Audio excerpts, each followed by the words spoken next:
Welcome back, bitches. So, yeah, let's get into it. I'm going to read the intro. You are a badass. You are a badass. And we're gonna smoke a little. And so we're just gonna have a little book club ASMR smoke sesh, which sounds like a great time to me. So if you're here, you obviously have great taste in videos. So let's go ahead and get this party started. I sound like I'm out of breath. So we're gonna smoke. Oh my god. So this is called Bake Steve. It's indoor flower sugar trim wrapped in natural paper infused with THC diamonds. What? Grizzly Pink is this how the like YouTubers do it? Can you see? And yeah, I always thought this book looked really, it always caught my eye in like the bookstore. And I don't know, the title to me just seemed really cliche. And yeah, I kind of judged a book by its cover. But there's a reason why so many people like this book, and it has some good wisdom and insight and talks about manifestation. So if you're into, you know, learning how to perceive things better in a different way to benefit your life in a good way, then yeah, then this will be a good book for you.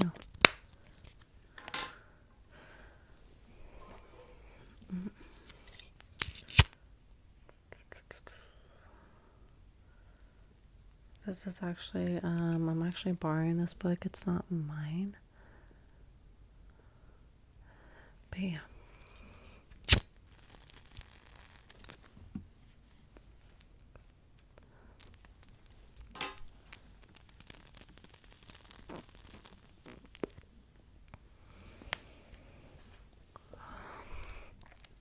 So, the author of this book is Jen Sensora. So, how to stop doubting your greatness and start living your awesome life.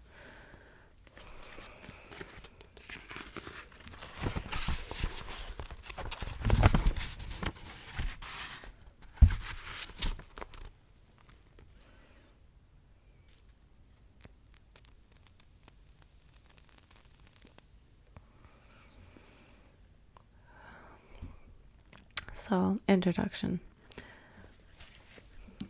You can start out with nothing and out of nothing and out of no way, a way will be made. Did I just say that right? You can start out with nothing and out of nothing and out of no way, a way will be made. Huh. But you get the gist. And that is Reverend Michael Bernard Beckwith, former drug enthusiast turned spiritual enthusiast turned inspirational badass. That's what I'm trying to turn into. I mean, I already am. Okay. I used to think quotes like this were a bunch of crap. I also didn't understand what the hell they were talking about. I mean, not that I cared. I was too cool. What little I knew about the self-help spiritual world I found to be unforgivably cheesy. It reeked of desperation, raw hot churchness, and unwanted hugs from unappealing strangers.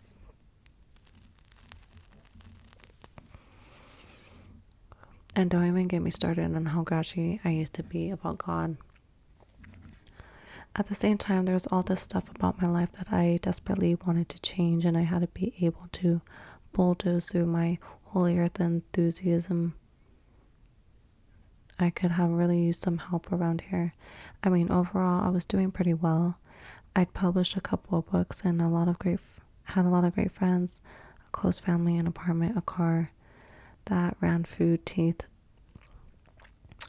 A car that ran food, teeth, clothes, clean water. Compared to the majority of the planet, my life was total cream puff.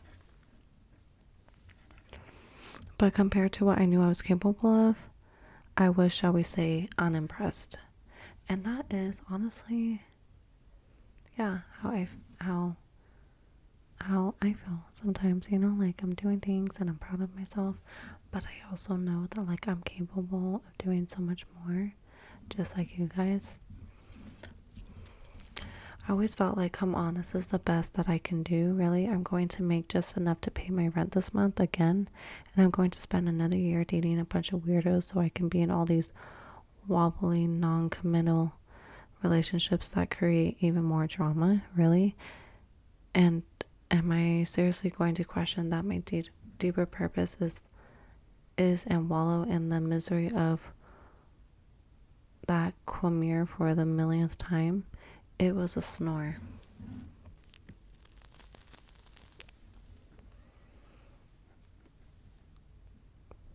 I felt like I was going through the motions of living my lukewarm life with the occasional flare-ups of awesomeness here and there. And the most painful part was that deep down, I knew I was total rock star and that I had the power to give and receive love with the best of them. And I could leap tall buildings in a single bound and I could create anything I put my mind to. And what's that? I just got a parking ticket? You gotta be kidding me. Let me see that. Can I afford this? It's like my third time this month. I'm going there to talk to them right now. Then doopy doop, off I go, consumed once again by low level,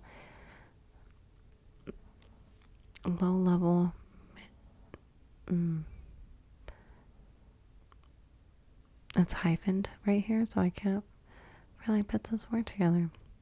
Manouche, low level manouche. Huh. Only to find myself a few weeks later, wondering where those few weeks went and how it could possibly be that I was still stuck in my rickety ass apartment eating dollar tacos by myself every night. I'm assuming if you're reading this that there are some areas in your life that you aren't looking so good either, and that you could be looking a whole lot better. Maybe you're living with your soulmate and are joyfully sharing your gifts with the world, but are so broke that your dog is on his own if he wants to get fed. Maybe you're doing great financially and you have a deep connection to your higher purpose, but you can't remember the last time you wet your pants laughing. Or maybe you suck equally at all the above and spend your free time crying or drinking or get pissed off at all the meter maids who have precision timing and no sense of humor, who in your mind are partly responsible for your personal financial crisis. Or maybe you have everything you ever wanted, but for some reason you still feel unfulfilled.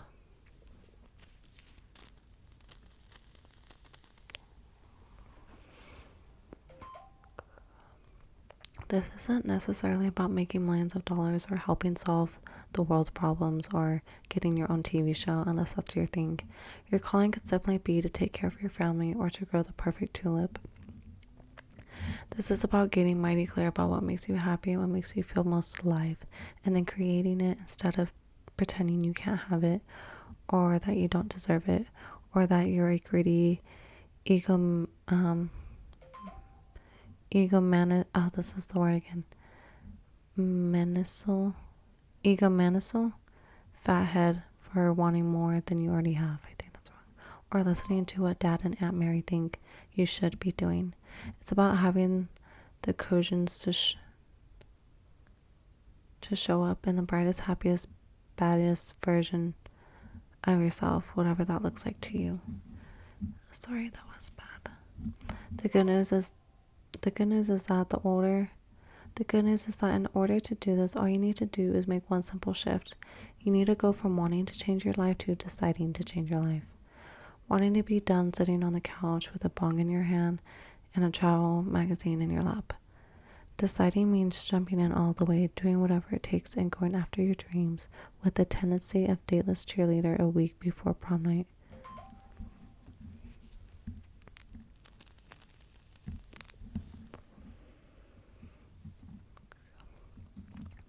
You'll probably have to do things you never imagined you do because and any of your friends saw what you were doing or spending money on it, you never live it down. Or they'd be concerned about you.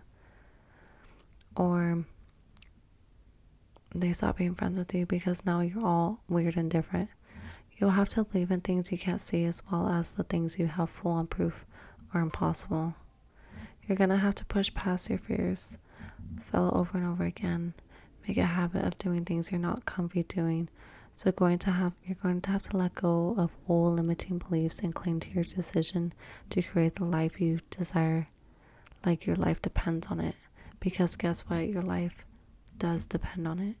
As challenging as this may sound, it's nowhere near as brutal as waking up in the middle of the night feeling like someone parked a car on your chest, crushed under the realization that your life is zooming by and that you have yet to start living it in the way that has any real meaning to you. You may have heard stories about people who had these major breakthroughs when the shit really hit the fan. They found a lump, or they got electricity turned off, or a few moments away from having sex with strangers to buy drugs when suddenly they woke up transformed. But you don't have to wait until you hit rock bottom to start crawling out of your hole. All you have to do is make the decision, and you can make it right now. Right now, bestie.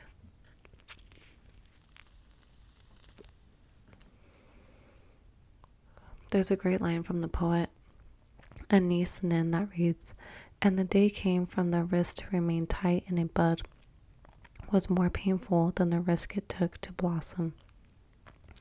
This is how it was for me and how I think it is for most people.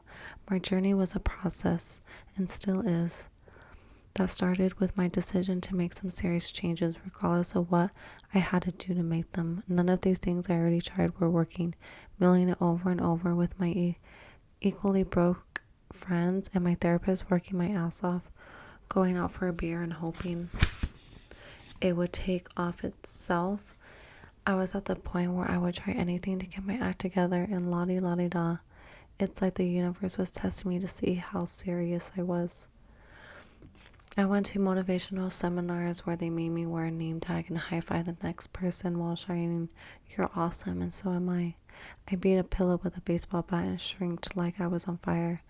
I bonded with my spirit guide and participated in a group ceremony where I married myself, wrote a love letter to my uterus, read every self-help book under the sun, and spent blood-curdling amounts of money I did not have hiring private coaches.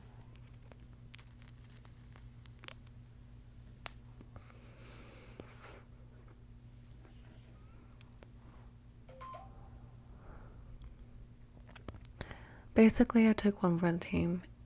If you're new to the self-help world, I'm hoping this book will ease you into some basic concepts that totally changed my life so you can have a breakthrough too, without making you want to run off screaming in the process. If you've already dipped your toe in self-help pond, I hope it will say something in a new way that turns a light on,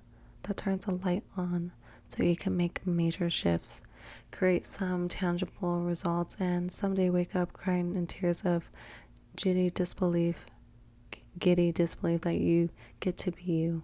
And if I can save one person from ever having to take their inner child on a play date, I have done my job. My main focus when I started working on myself was to make money.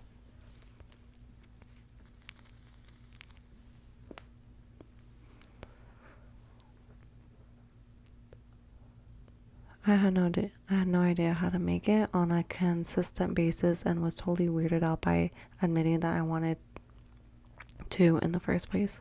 I was a writer and musician. I felt like it was sufficient and quite noble, thank you very much, to focus on my art and let the money part work itself out. That went real well. But I saw so many people doing such sleazy, heartbreaking things to make money, not to mention those people who were working jobs that were death of 1,000 wounds boring, that I wanted no part of it. And to my slew of other clipping beliefs about the unholy dollar, and it's wonder I wasn't eating out of a dumpster. I think this is I finally realized that I needed to not only focus on making money, but I also needed to get over my fear of loathing of it if I wanted to start pulling it in. This is when self-help books started infiltrating my house, and the name tags assumed their mandatory and humiliating posts about my left boob. Eventually, I took my credit card debt to unthinkable heights by forking over money that I'd paid for all my janky cars put together and hired my first coach. Within the first 6 months, I tripled my income with an online business that I created around coaching writers, and now I've grown to a place where it affords me the means of luxury to travel the world freely while I write, speak, play music, coach people in all the areas of their lives, using many of the concepts I used to enjoy rolling my eyes at, to which I am now obsessed. In an attempt to help you to get to where you want to go, I'm going to ask you to roll some pretty out there things throughout this book, and I want to encourage you to have an open mind. No, on second thought, I want to yell in your face and say, stay open or else you're screwed. I mean it. This is really important. You've gotten to where you are right now by doing whatever it is you're doing. So if you're less than impressed with your current situation, you clearly need to change things up.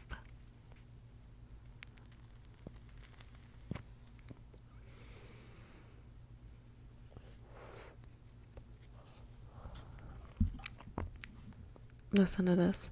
If you want to live a life you never lived, you have to do things you've never done.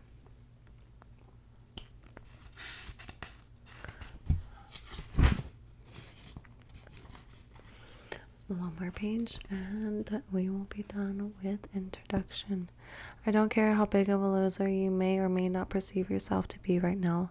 The fact that you are literate, have the luxury of time to read this book, and the money to buy it puts you way ahead of the game. This isn't something to feel guilty or whiny or superior about, but it's something to appreciate, and you should make the decisions to really go for it. Know that you're extremely well poised to knock it out of the park and share your awesomeness with the world, because that's really what this is all about. We need smart people with huge hearts and creative minds to manifest all the wealth, resources, support they need to make their difference in the world. We need people to feel happy and fulfilled and loved so they don't take their shit out on themselves and other people on the planet and our animal friends.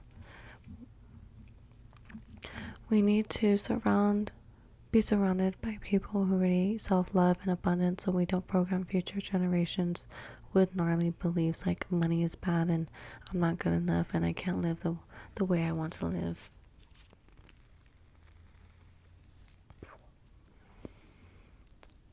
We need kick-ass people to be out of the struggle of living large and on purpose so they can be inspiration to others who want to rise up too.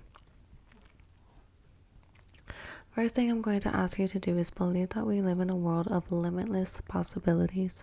I don't care if you have a lifetime of proof that you can't stop shoving food in your face, or that people are evil, or that you couldn't keep a man if you were handcuffed to his ankles.